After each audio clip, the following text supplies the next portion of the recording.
When do you plan on leaving your parents' home? It's about time you grew up. My husband barged into my family home, his voice laced with anger. That should be my line. The one who's been ignoring me is you.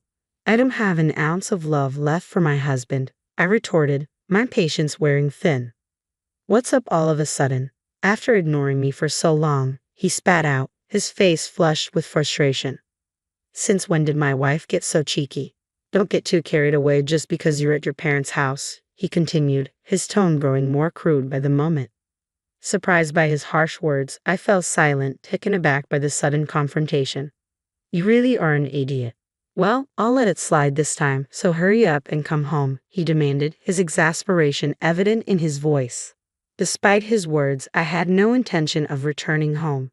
Don't misunderstand, our marital life is over, I declared defiantly, my resolve unwavering. What do you mean by that? You haven't heard anything from your mother-in-law. Well, let me tell you, he pressed, confusion evident in his tone. With a defiant smile, I revealed the truth to him. Jackson and I were married 2 years ago. We were both sales representatives at an electrical parts manufacturer in the same batch. We often went for drinks after work. Before we started dating, my husband would often say such things, and I felt the same way.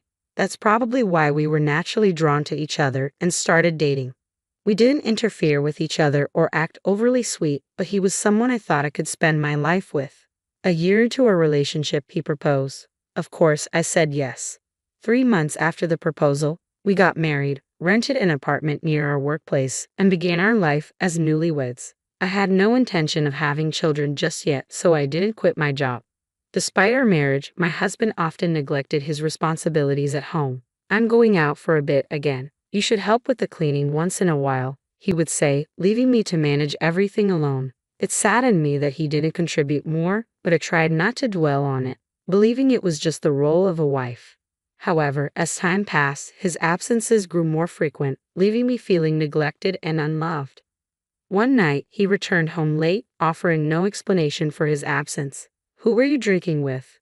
You were out quite late, I questioned, but he ignored me, retreating to the living room without a word. I knew better than to press him when he was in a foul mood, so I left him alone, hoping he would return to his usual self by morning. But the next morning, as I prepared breakfast, he showed no signs of remorse or explanation for his behavior. Good morning. Anything wrong yesterday? He asked casually, as if nothing had happened the night before.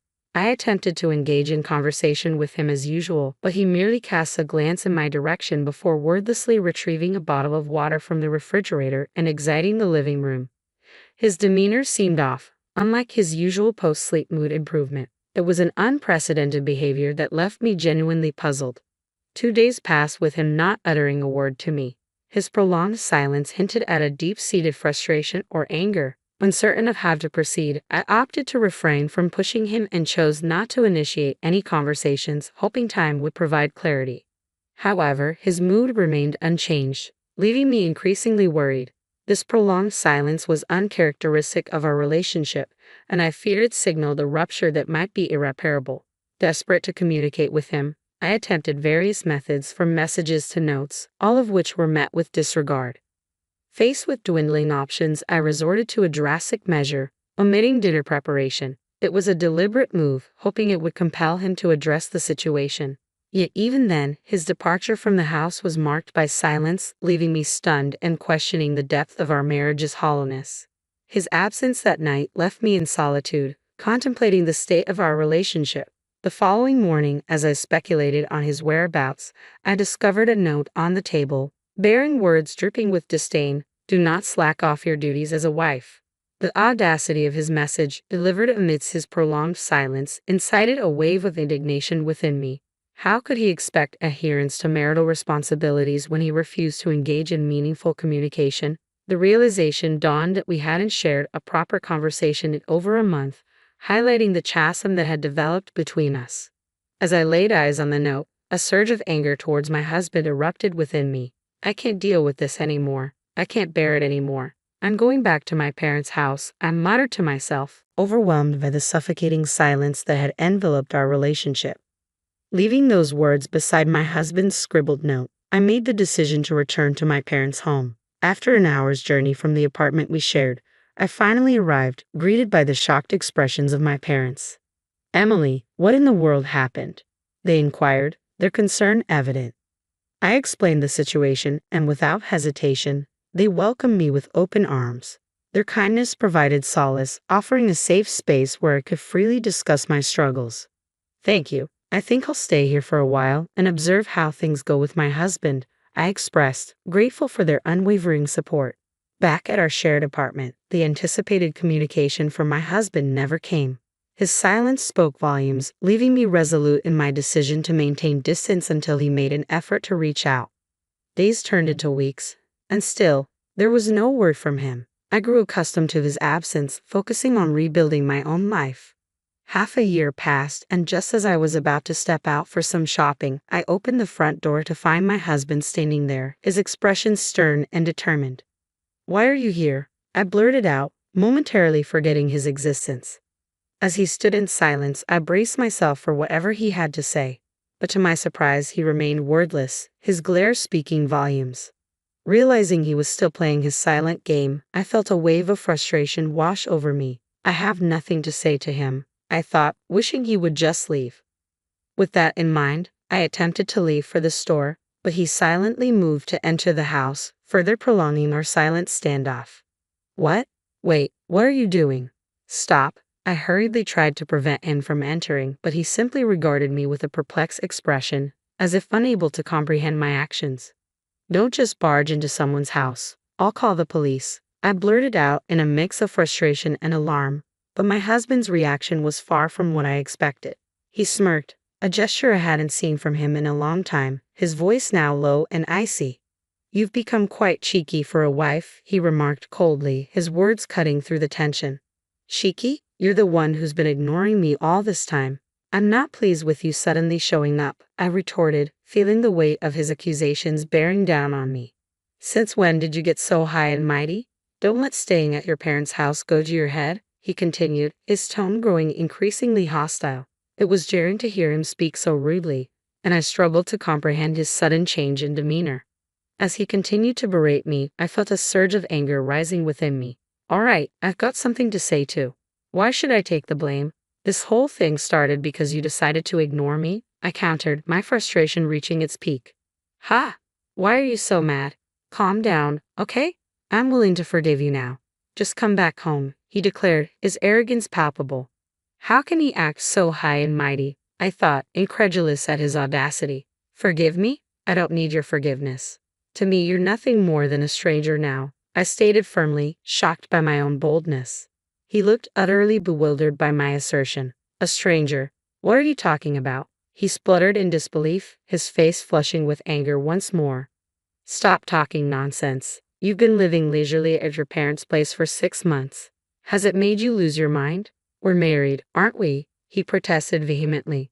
"If we're married, why didn't you bother to talk things out? You ignored me because you had issues with me, didn't you?" I shot back, refusing to back down. "Don't make assumptions. I never said any such thing. Pack your things now, we're going home," he commanded, his tone brooking no argument. "I've reached my limit. Why do I have to put up with this man's nonsense? He's so clueless about what's happened during these 6 months," I thought, growing increasingly frustrated by his refusal to acknowledge my perspective. "You're shouting and yelling, but do you know anything at all?" I challenged him, determined to make him see reason. "What do you mean, anything?" he demanded, his confusion evident. "Did you hear nothing from your mother?" I asked pointedly, ready to confront him with the truth. "I didn't hear anything. What are you talking about?" he questioned, his confusion apparent. "Really? You don't know a thing, huh? Let me enlighten you. Your mother brought over the divorce papers. They had your signature, and since I no longer wanted to be with you either, I signed them too," I explained, feeling a mix of relief and bitterness as I recounted the events. A month after I moved back into my parents' house, I received a call from his mother. She asked me to meet her at a nearby cafe. There she handed me a set of divorce papers bearing my husband's signature. I continued, recalling the unexpected turn of events. What does this mean?" he asked, his tone uncertain. "What does it mean? I heard from Jackson that you haven't come home, and you're not even communicating properly anymore," I replied, his mother's cold gaze mirroring his usual demeanor towards me. "So, Jackson asked you to give me these divorce papers," I clarified, a surge of joy filling me at the thought of finally being free from my husband's neglect. "Oh, yes, he did," she confirmed, her response affirming my newfound liberation. "Understood. Then I'll sign the papers for the divorce," I stated firmly, eager to move forward with the dissolution of our failed marriage. The moment I received the signed divorce papers, I wasted no time in filing them at the family court, signaling the definitive end of our relationship. But as I made it clear to my ex-husband that we were divorced, his reaction was unexpected. "No, that's not what it is." I gave the papers to reassure my mother. He protested, his sudden panic contrasting with his earlier indifference. I was dumbfounded by my ex-husband's response. So I didn't intend to file those divorce papers. They're invalid," he continued, his attempt to backtrack futile in the face of legal reality. "If he had no intention of filing them, why did he sign them?" I countered, growing increasingly frustrated by his refusal to acknowledge the gravity of the situation. "Just so you know, I've already filed the papers at the family court. They can't be invalidated now, okay?" I informed him, determined to assert my autonomy and move on from our failed marriage. But he persisted in his attempts to downplay the seriousness of the situation. "You think just apologizing to the family court will take care of everything, huh? I'm willing to do it with you. You realize it'll be a real hassle if we go through with the divorce, right?" he argued, his selfishness and refusal to accept reality exasperating me beyond measure. "You know what? You're only thinking about yourself. We can't just pretend the divorce didn't happen," I retorted, refusing to entertain his delusions any longer. "And I won't have any issues even if I split from you.